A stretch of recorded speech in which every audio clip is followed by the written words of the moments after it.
Okay, today we're gonna make quick pan roasted meat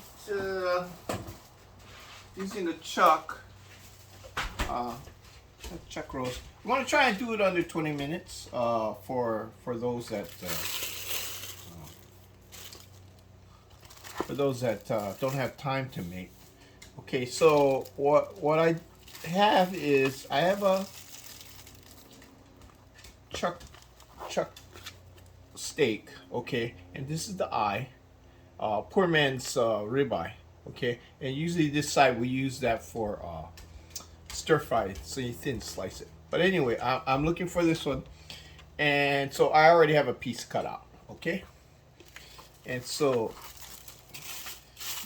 you can do a lot of things. You can tenderize it and stuff like that, but we're not gonna do anything fancy. We're just trying to cook it up as fast as we can because we just came home from work, and you know, you just want to get things done. Okay, so what I'm gonna do is the vegetables you use is up to you, but I think stew vegetables. Now I'm gonna make this a little different. Instead of using a tomato based stew, I'm just gonna use kind of like a brown gravy mix. Okay, so what's key with fast cooking is not making the pieces too big. Okay, so what we're gonna do is we're gonna cut up the vegetables in nice bite-sized pieces, and it'll cook real fast. Okay, I'm making this for one person. Okay, and lock the stove. And I'm just gonna bring this to a boil with a little water, just enough to get it cooked. Okay, and we got this unlocked, and we'll turn it on high. Okay, so while we're cutting up the vegetables and cooking them, I'm gonna be peeling the potato. Now I'm only putting one potato in here because, like I said, this is for one person. And I mean, you can put more if you want. And if you're gonna serve this with some other starch, like maybe mashed potatoes or whatever, well, then you don't have to add in the potatoes in the particular dish. Okay. So I ended up with partial potato, but again, cut it with the idea that you don't want to take too long cooking it. So I'm putting it in at the same time. Carrots usually take a little longer to cook, but since I don't mind the potato melting just a bit, we're gonna go ahead and do that.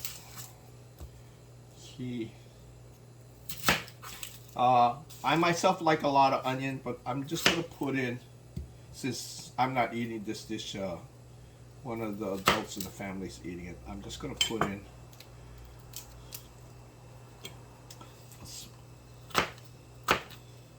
a small amount. Okay, so that's up to you how much you put in. Okay, so while this is cooking, now, if you want, you can, like I mentioned earlier on an earlier video of tenderizing chuck steak. You know, you can take it. This is a sharp fork. You can use a regular fork, but I don't like to hold it in my hand because I've already stabbed myself once with my finger. So I'm just breaking up some of the fibers in the meat to make it a little bit more tender. You don't have to do this. It's just an added. If you got the time, fine. If you don't, then don't bother. And then I flip it over. And if you pre-season it too, it helps for the seasoning to go in it. Okay. So I got this set, and like I said, it doesn't take that much time. If you want to, you can just pound the meat with the back of your knife like that, you know. The Germans do it that way. Okay, so we're gonna take a little bit steak seasoning. Your favorite seasoning, whatever you prefer. I'm using Lowry salt.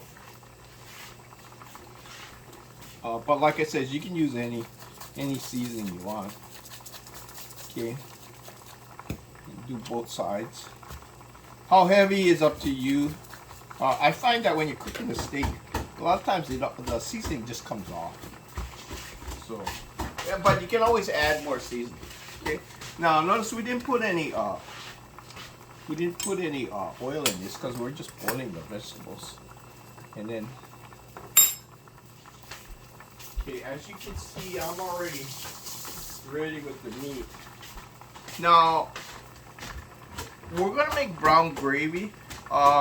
You can just use the au jus from the meat, and you can make a roux with the butter and say flour. But I'm gonna make this gluten free, so I'm gonna use cornstarch. Okay, but it's up to you whether you use flour and butter and oil and make a roux, or you just use cornstarch. I find using cornstarch is easier. It makes a clearer gravy, and when you reheat it, if you gotta reheat it, flour or roux tends to clump up, like almost like a pancake. So with cornstarch, it pretty much stays as is. So if you know you're gonna reheat it, use cornstarch. If you're gonna serve right away, roux's nice too.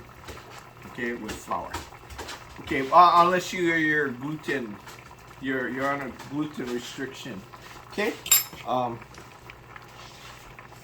Okay, so all I'm checking is, okay, now I got a few big pieces here. For some reason, I don't know, I missed it. Okay, you can always cut it. Okay. So you can check through. Okay, it's still a little hard. Okay, I didn't add any salt and pepper. At this point, you don't need to, because when we make the gravy, it'll have all the, and plus you got the seasoning from the steak. Okay, now sure, I could cook the steak on a separate pan and then also make gravy in it. That would cut down the time, but I'm assuming that you only have a single hot plate. Okay, that's why I'm only cooking it in one dish. Okay. So okay, I may use browning gravy. I find this is real convenient. You can use, if you want, you can use a premix. You know, like you can get premix gravies. I don't like a mushroom gravy mix or whatever. You just make a little bit, and it's up to you what kind of gravy you use. But they have dry gravy mixes. Oh, I happen to have a little package of onion soup. I can just add a little bit, just for a little extra flavor. Oh wow, I can really smell that now. Then make a nice au jus to it. Okay, we're gonna save the water from this to make the gravy. It also has the starch from the potatoes.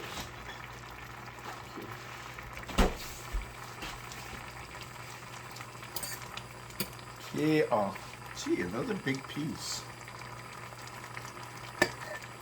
Surprising. Okay, so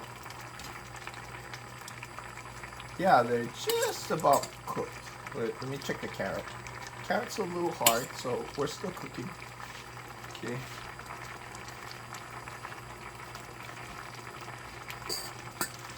Okay.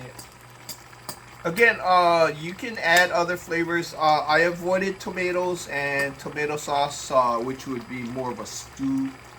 You can go celery if you had celery. There's other vegetables you can throw in here.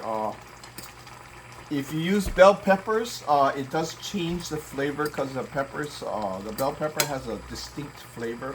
It's good. It's really good with beef. but it just changes uh,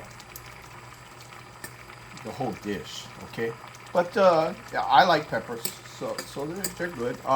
You can also add chili peppers if you like hot stuff. Okay, but anyway, as you can see, okay, almost done.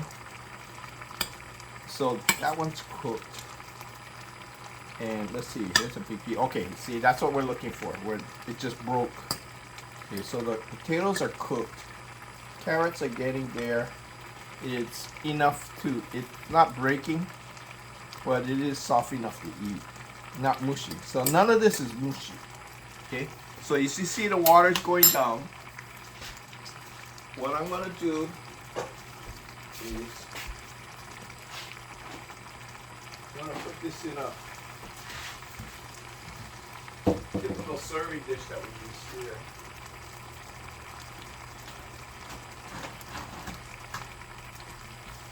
Okay. Okay. So, okay.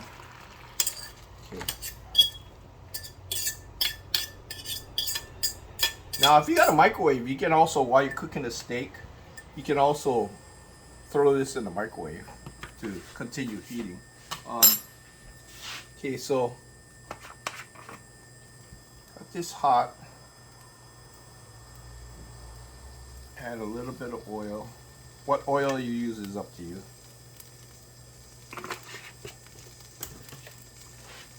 Okay, get that. Okay, and remember, we already pre-seasoned the steak. We already tenderized it, whatever method you're using.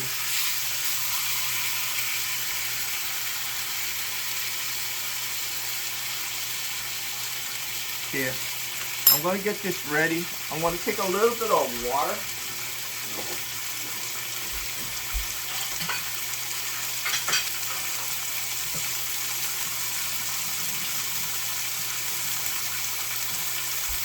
Take a little bit of water, and I don't need that much. Say half a teaspoon of cornstarch.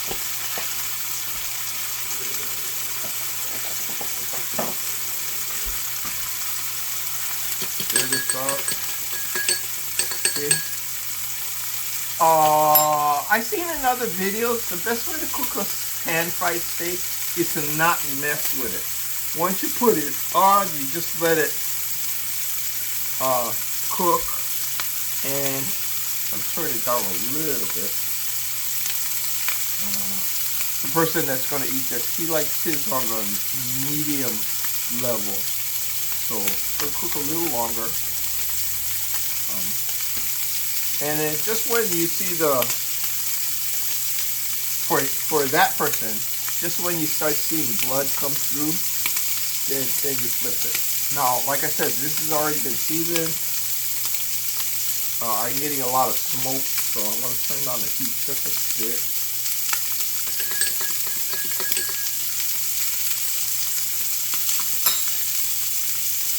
Okay. So, okay, and I think that's pretty much, we're getting browning around the edges. Blood starting to come through in certain spots. So I'm going to go ahead and flip it.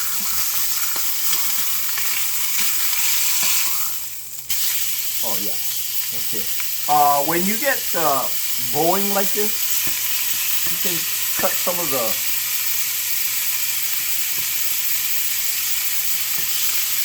so that way it lays flat. I wouldn't recommend putting a weight on. I mean, if you're doing bacon, that's fine, because with bacon you're rendering all the fat and you're trying to get it to cook. But with this, if you put a weight on, you're going to squeeze out all the juice. So just let it sear out, and when you have it where it's uneven like this, you have these areas where it's seared, and it just adds a little bit extra flavor.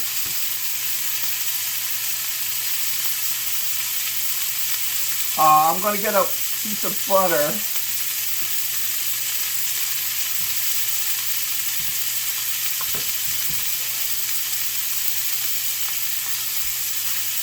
Here.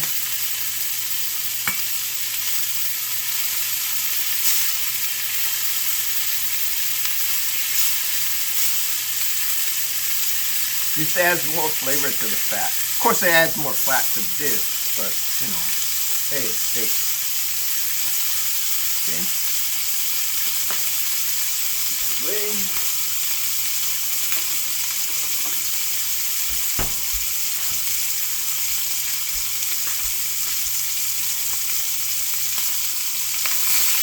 Okay, blood starting to show through.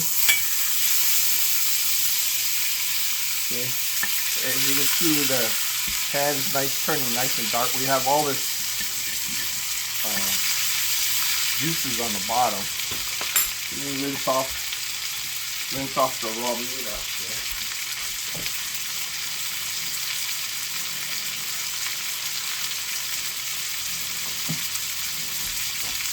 A little safety tip, and then also wipe down the knife.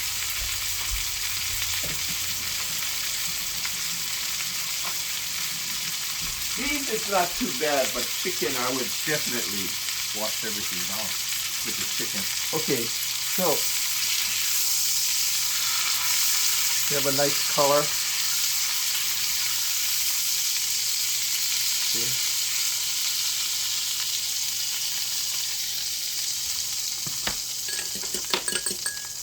Throw the vegetables in,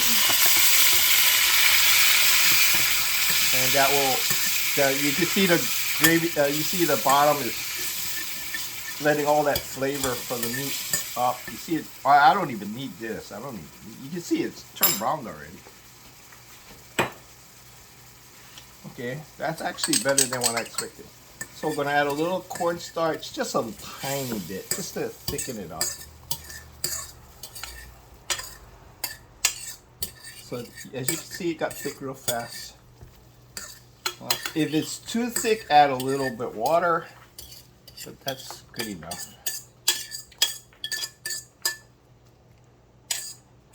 Actually, I could have added another potato, but that's good enough. Okay.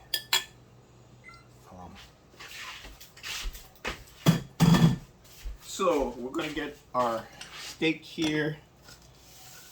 A bit rested, and collect all that juice. Okay, flip that over. And I'm just cutting it for easier eating.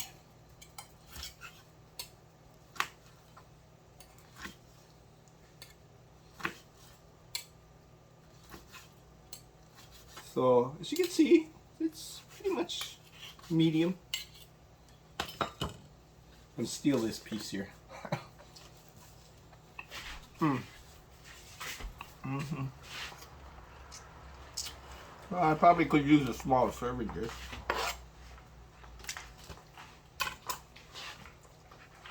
Anyway, pan-fried steak.